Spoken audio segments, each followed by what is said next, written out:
What's happening? Yeah, I'm running a little late, man, but you know, it is what it is, man. I'm trying to take care of a few things, man, so I can get out to my people. You know what I mean? So I'm here again on your Tuesday live, and as you can see, the title of my show is "Who Put Out the Memo?" And I just want to do some random type questions just to see, what the American public's mind and head is and stuff like that. One thing I noticed is that people, tend to forget that we're supposed to be quarantined. So, what I'm trying to do is, ask who put out the memo that we were all quarantined. I want y'all to ask yourself that. When you look around, man, I've been out today, and I'm looking. Nobody has a mask on.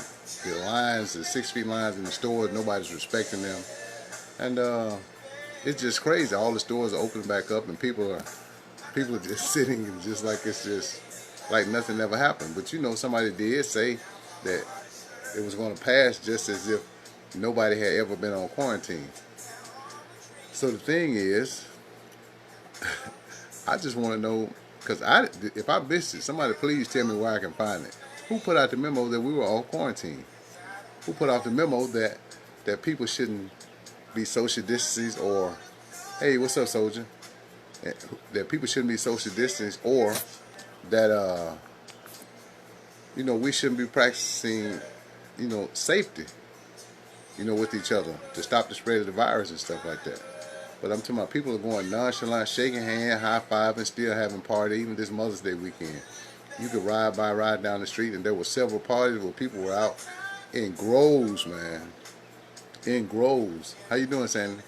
And thank you for the donation. And so I just wanted to just kind of like throw that in the air, man. People, we still got to protect ourselves, and we got to take care of ourselves as far as, what's up, soldier? You all right, little bro? We still got to take care of ourselves as people and practice social distancing. We still have to put on our masks when we go in the store. We still have to wash our hands. We still have to protect our children, even though they said the children could carry it. And we still have to stay away from our elderly, so make sure that we don't, give them the coronavirus or anything. And then that's just in the free world. I still been inside. What's up, Bookie? I still been inside, man, talking to the different people. And when I say inside, I just say inside in communication, with my people on the inside, in the state, in the feds, and everywhere. And I want them to know that I hadn't forgot about them and those people, family that I hadn't forgot about the Eric Gasson, who's in Forest City and going through it. I haven't forgot about, Delphi, my cousin who's down there in Forest City. I haven't forgot about you. Haven't forgot about Trey. He's fighting. And all these people who are fighting. I haven't forgot about Demetrius. And there's several people, man, that, that I'm going to kind of like talk about. Hey, Allie. That I want to talk about and bring light to their stories, because we still have a situation inside. What they're not telling us, even though I'm not seeing it and nobody else is seeing it on the news, you can't be seeing it because they're not telling us. They're not telling us that they're swapping people out in prison. The ones who are infected and the ones who are not, they're moving from one prison to the other. So this is like some kind of top secret operation that they're doing, and they're not really telling the American public what they're doing with our loved ones. You see, some of those people, they had some who were in quarantine 14 days, and they end up bringing one guy in, and he tested positive, and putting him in with the people who had been on quarantine for 12 days. So what they did, they had to restart the people who were on quarantine back over. You see what I mean? So, and then these wardens are arbitrarily holding up people, and they're giving these high-profile cases, release. You look at Big Terry Flournoy, Big Meech's brother. You're talking about somebody who was convicted of a violent crime, and he was able to get it. I'm not saying he don't deserve it. I'm just saying, what about the other people who are deserving, the elderly people? We got a lot of people who are still incarcerated who are over 70 years old, man, that are waiting to hear something from the warden. And at every institution, these wardens are arbitrarily taking the power in their hands and deciding who gets it and who doesn't get it. You understand what I'm saying? So I'm just saying, who put out the memo that the warden has all the power? I thought we the people had the power. So that means that we got to start calling the regional directors, the BOP. If you're in a state, man, call the state person who's over the Bureau of Prisons. Like here in Parchman, we need to call the governor. We need to call Jay Mallett and all those people. What's up, big bro? You know, so we need to call these people, man, to let them know. You know, so these are just some of the randoms that I want to talk about. Just like the older guy that just died at Parchman, the 72-year-old guy who died from coronavirus. He had been waiting on a decision to come home. You know what I mean? So you arbitrarily let him die, but you let somebody you let 10 sex offender, high-profile sex offender case go that nobody has heard about. You know, this is at 2 or 3 different prisons: Forest City, Beaumont, and Yazoo. These people, like I tell you, man, every week, if you don't believe me, man, they got these like POW camp. Remember I told you, man, they're prisoners of war. These people are literally in Unicor with cots living. If they tested positive, they put them on the rec yard. All the people who tested positive, they put them on the rec yard. And now they're going to double testing where they're doing the fever test and they're doing the nasal swab. All right, they tested one unit, man, and tested 100 people the same day in one unit. You know, can you imagine that? You got 100 people that you got to move ASAP out of the units, and you still have all these units. They don't come in and clean up the units, so the virus can live on the surface for, you know, 4 or 5 days, and they're moving these people. They moved 100 people who are infected out of the unit onto the rec yard or wherever the quarantine site is. You know, so they even, like I told you, man, they demoted a warden at Forest City because he didn't have approved tents to whereby the people were living in. It's getting hot. It's raining. You have a lot of animals on the compound at Forest City, and most prisons in the South like Yazoo and Beaumont and Pollock. So some of the prisons are refusing to report their numbers, or the wardens and the staff are refusing to do testing because they don't want to be quote unquote in the hot seat. So I ask you again, who put out the memo and gave them power? And you know that they are the gatekeepers of the people who are in prison. You see what I'm saying? So I just think that we need to hold these people accountable. Even here in the state of Mississippi, we need to hold the people accountable for the people who are incarcerated at Parchman and all these satellite camps, you know, throughout the state, to where they give us an update, at least 3 times a week on the status of the people who are being infected. What are you doing to treat the infected?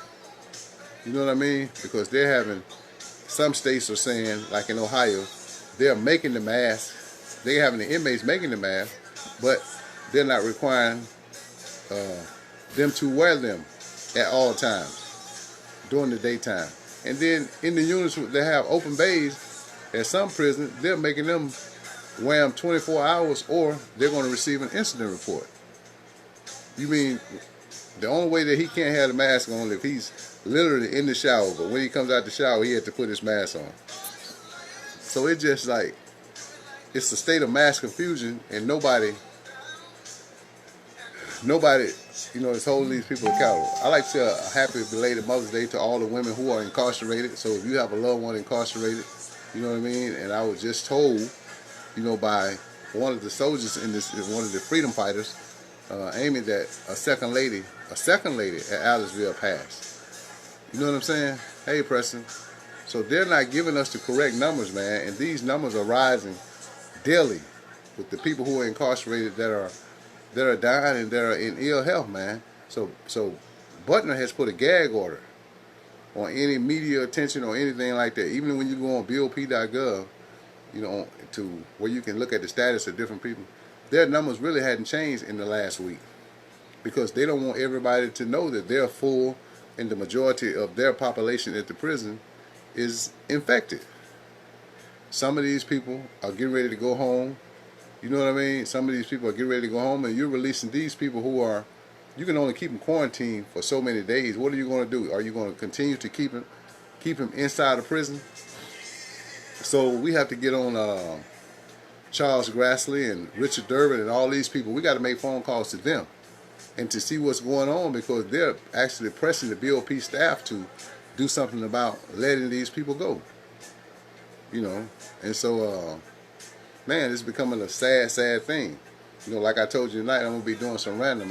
Also, I kind of like want to touch bases on the thing that happened with the guy who was running, Ahmaud.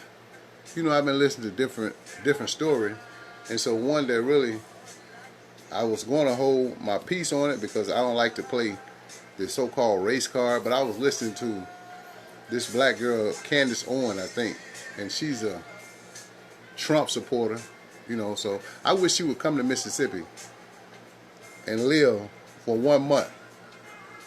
Ask Candace Owens so she can see how much race plays a factor in how everything is, you know, is goes on. Even with, you know, I hear her talk about the guy running said he was chasing the truck. If anybody, I watched that video, and I watched that video. I even listened to the point to where I started analyzing it second for second, and one thing I found out was that the person in the car, you could actually hear a big gun click. It's not a small gun. I've dealt with weapons enough times to where if you go back and listen to that video of the person who actually doing the filming, he's actually with those two people. You know, you don't have to take my word for it. Just go back and listen to the video. Now, so I don't know if he thought that he was releasing the video to help the people or whatever his reason for releasing the video. And then Candace Owens is talking about, there's so much video showing that the guy was looking at houses in the neighborhood prior to that. Okay, it took them 2 months to release the video of Ahmaud getting shot. So if there were video out there to show that he was actually walking through other construction site or houses being built, that's not a crime. He didn't take anything, whether somebody was out there or not. I personally have went to new subdivision and walked through and look at housing and imagine how it would look after, you know, after they finish building it. Or if I could get with the contractor to see if I could get it catered to the way I might want it, if I like that neighborhood. She also said, who jogs in camouflage pants. She said a lot of things that were idiotic, and she had the nerve to call LeBron James ignorant and saying that he was not likened to Michael Jordan or Kobe Bryant, you know. But here's the thing I like about LeBron. He stands behind his people. Regardless of who he has cooking at his house, his agent is black. He take care of his mom and all his homeboys. He brought them up with him. All the ones that were on the team with him, that went to high school, and other people. He's giving them a platform and an avenue to rise up, you know, to become a better person. So that's the thing. I'm not for as basketball concerned, I'm not per se a LeBron fan, but I'm a LeBron fan in the family man that he is, and in the businessman that he is, because he controls his own destiny. Whether it's a move, a trade, or anything that's going on, he controls that. You know, like I told you, I was just doing a lot of random, and so if you have something that you want me to say or talk about, one thing I want to do, I want to give praise to all the other freedom fighters out there like Amy at Can Do. You know, I know that you're swamped, and I'm trying to ease that, and as soon as I get this podcast finished, you will be the first to know. And so I'm going to start my own live podcast, and it's going to be Sales, Civil Advocacy, Initiative, and Leadership. And so I'm going to be coming on at the same time. I'm going to be needing everybody to subscribe if they want to share or follow with me. So I got so much stuff going on with May 16th. We have the Plus Zoom meeting to where we're going to be talking about prison reform. And so we have a lot of people from all over the world. I'm working with EDI, Educate, Don't Incarcerate, with Terrence Coffey out of New York.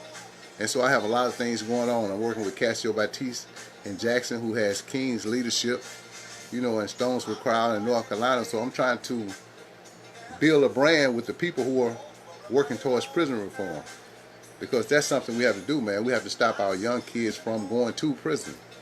We got to stop them before they get to their age to where we're crying out trying to save them, and our women too. I always want to make mention that our women are the fastest growing prison population, man. And just like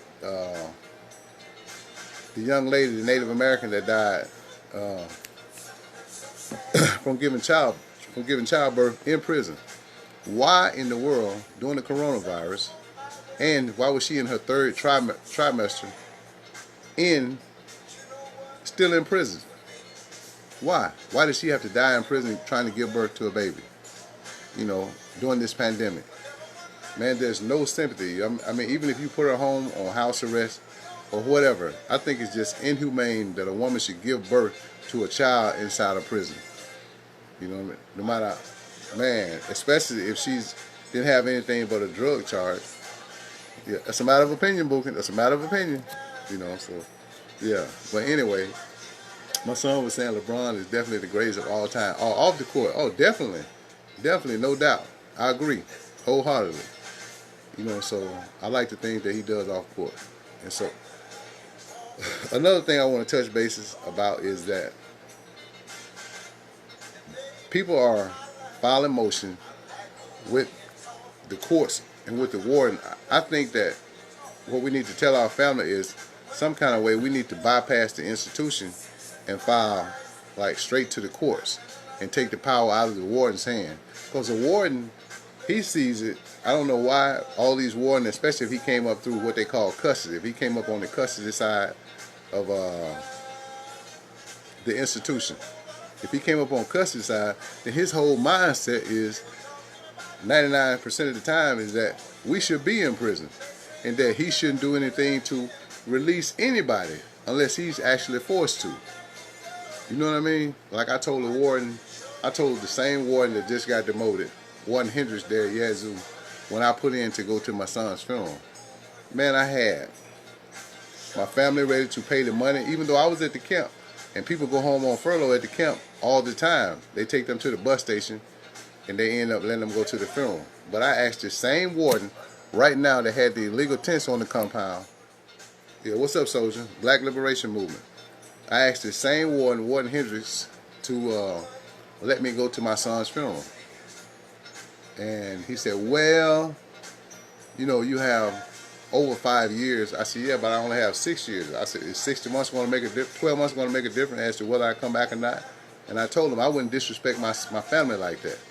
You know, this is my junior, my Maurice Jr., and I wanted to go to the funeral. And he said, well, I don't know. I don't really think about it. I said, well, look. I said, what if, even though I'm at a camp and don't need an escort, you trust me enough after 23 years to come down to lower my security level and send me to the camp, but you trust me enough to be here at the camp with no fences every day, but you don't trust me to go to my son's funeral and return back and turn myself back in? And the only answer that he could give me was, well, I'm only going by policy. And so it says that you have to be under 5 years. So when I called the regional director during the same time, the regional director said, if you're at the camp, it's at the sole discretion of the warden to decide whether he wants you to go or not. You know, and my family even offered putting up money so that I could go to the funeral. But this same dude that they just demoted from warden to captain said that, you know, he didn't think that it was in the best interest of the Bureau to let me go to my son's funeral.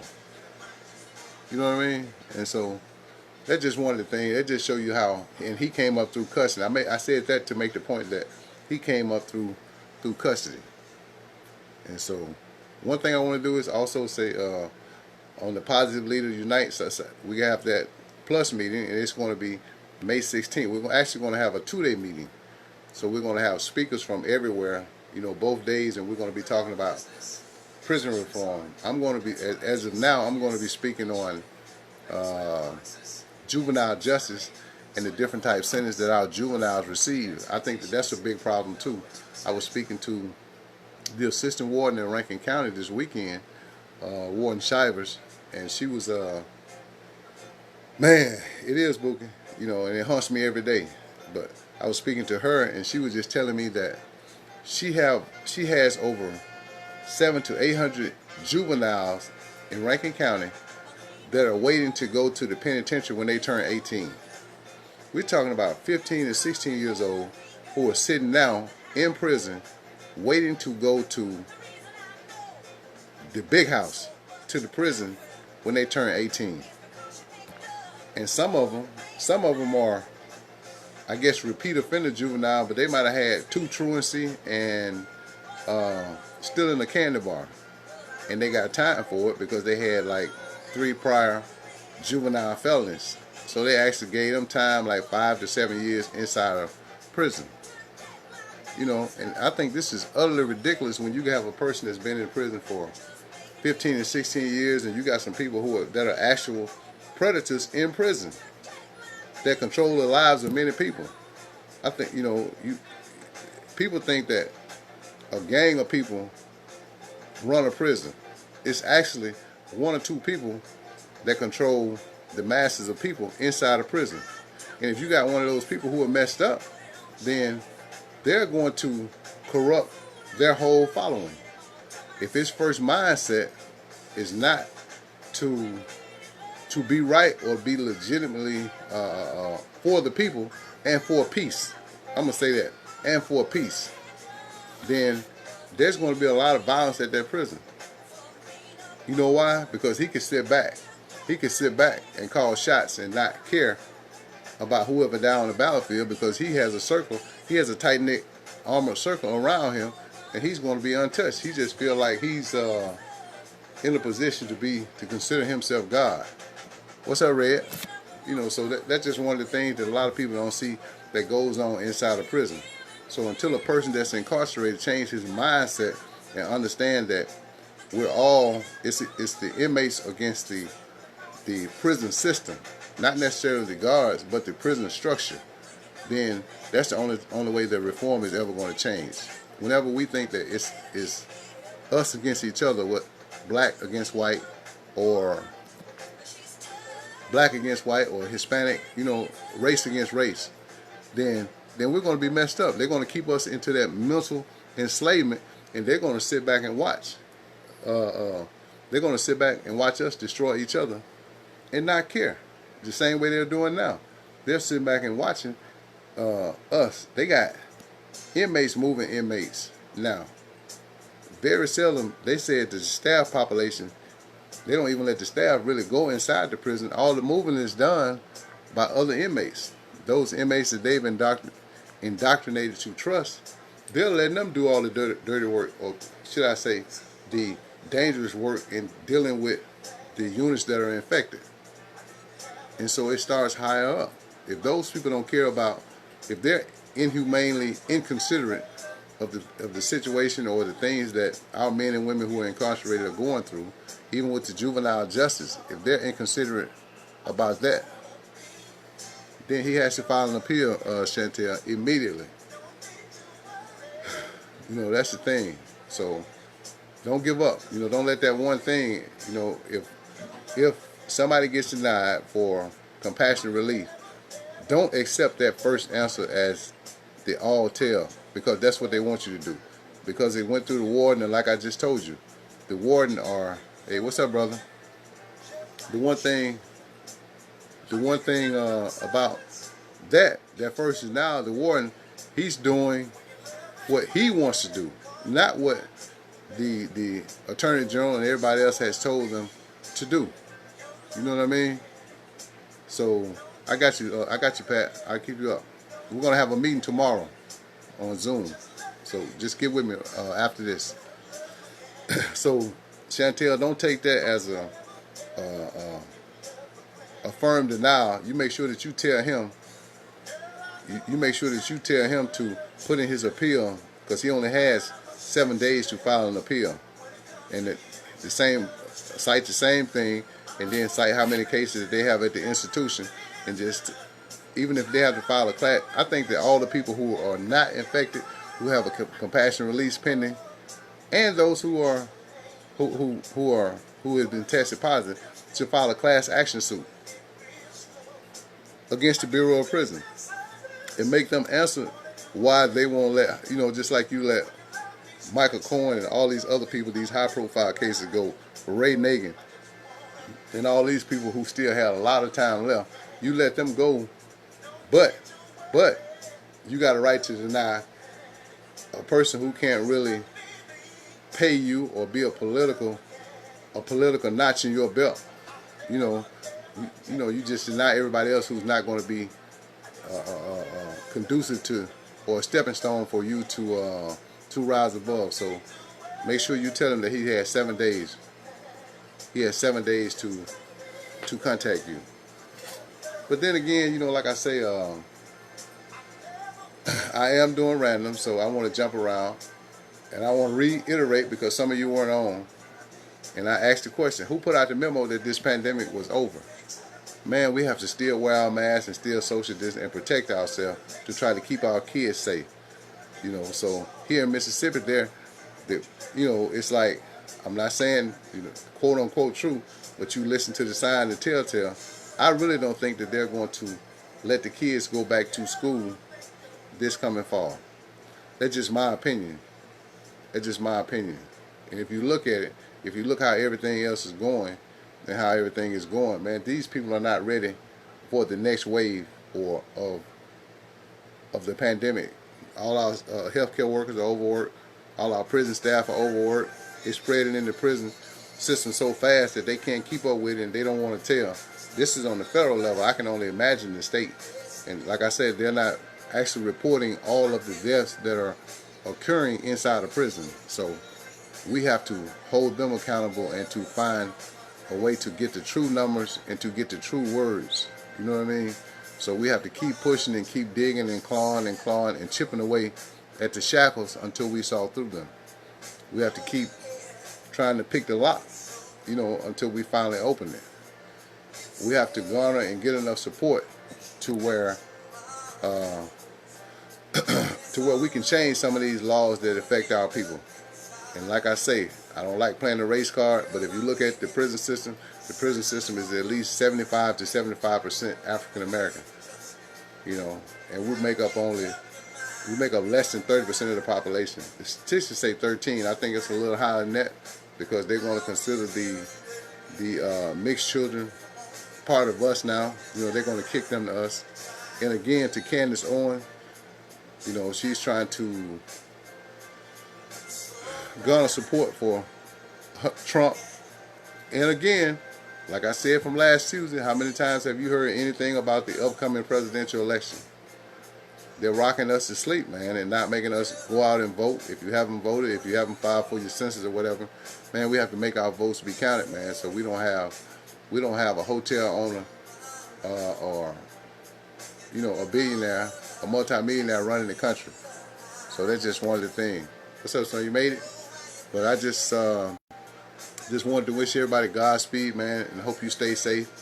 And so make sure, like Sandy says, man, I think everybody who has a problem or don't know about the prison system, they should watch the documentary 13. I tell everybody that. The first thing, another thing I heard, man, and listened to a song today is that, everybody, the first thing people want to say when they talk about the condition we're in, and then the only good point that I think that this Owen girl made is that, none of us cry when we're killing each other in the street. Well, the only way that we're going to stop the killing of each other is that we have to be understanding and compassionate that we all come from a different culture. How it is in Mississippi is not how it is in St. Louis. How it is in St. Louis is not how it is in Chicago. And I think that we have to put down the barrier and stop judging people. 13. Yeah, it's on Netflix. Please, Miss Laura, you need to watch it. If you want to know about the prison system, you need to watch 13. 1-3. It's by Ava DuVernay. And it's mind-blowing. And it's an eye-opener for anybody who doesn't know how this prison system works. It talks about the mass incarceration of juveniles and how the juveniles go into the system. It talks about our women and how they're being herded to the population. And so please, man, I challenge everybody to watch that and give me your take, man. Post it on my page and stuff. Give me your take on what you thought about the video. Please share it with people, and I ask you to share it with people, because we got to educate ourselves. The only way that we're going to find common ground with each other, black and white. And I tell people all the time, and I tell my son, I tell everybody, the thing, yes, You see, there's no reason he should be in the. He can't even buy beer until he's 21, but yet they have him in prison with grown-ups when he's 18. That's crazy. If he was trying to buy cigarettes or beer, they would ask him for an ID card. So why is an 18-year-old, you know, in prison with people who are over 21 and he can't even buy beer? You know what I mean? He can't even buy cigarettes without an ID card. You know, so it's just, hey, Miss Jenkins, how you doing? Need to get with you and Cassio, you know, about our business endeavor. So, like I say, you know, hopefully, this will be my last live broadcast. I'll still do some occasion because I'm looking to start my YouTube channel, you know, by the end of the week. So it's right there. No, not, you know, don't. It's not sad. It's going to be from YouTube. It's going to be the same thing. So I want to reach a broader audience. You know, I don't want to be limited to Facebook, but I will repost my videos onto that. So I'll do some live just for the people. What's up, Tony? And so if you have any questions, man, you know, put them on the live show, and I ask that you share it. Share it. You have any questions, you have a topic that you want me to research and talk about, then I'm here. You know, until then, man, you know, Godspeed, man. I love you all, man. Thank you for tuning in. And ask yourself, who put out the damn memo? You know what I mean? Yeah, take care of yourself, man. Protect yourself. Protect your family. Godspeed.